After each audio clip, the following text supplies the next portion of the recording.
Okay sir. వరుస వెంబడి ఘట్టంలో ఎన్టీఆర్ జిల్లాలో ప్రమాదాలు సాగుతున్నాయి.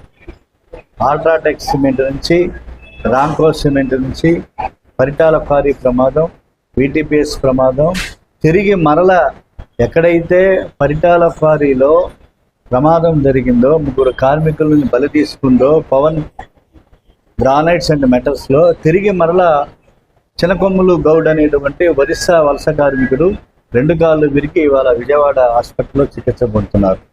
రూపా క్లినికల్ ఆర్థోపెడిక్ సెంటర్ ఆర్గేసీ వార్డులో పడేశారు.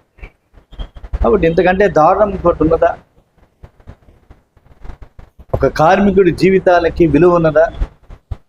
ఆరోగ్యశ్రీ వార్డులో పడేసి ఎటువంటి కాంపెన్సేషన్ ఇవ్వకుండా, ఎవరూ లేరు యాజమాన్యానికి సంబంధించినటువంటి వాళ్ళు, కష్టకు సంబంధించినటువంటి వాళ్ళు, ఒక్క సిబ్బంది కూడా లేనటువంటి పరిస్థితుల్లో ఉన్నది. కాబట్టి ఇన్ని జరుగుతున్నా కూడా జిల్లా కలెక్టరేట్ స్పందించదు, రాష్ట్ర ప్రభుత్వం స్పందించదు. పెద్ద మాఫియా రాజ్యం వెళ్తుంది. వెంటనే ఇమీడియట్లీగా పవన్ గ్రానైట్స్ అండ్ మెటల్స్ వాళ్ళని సీజ్ చేయాలని చెప్పి, వాళ్ళ లైసెన్స్ రద్దు చేయాలని చెప్పి మేము డిమాండ్ చేసినట్లుగా హద్దుల్ని ప్రకటించి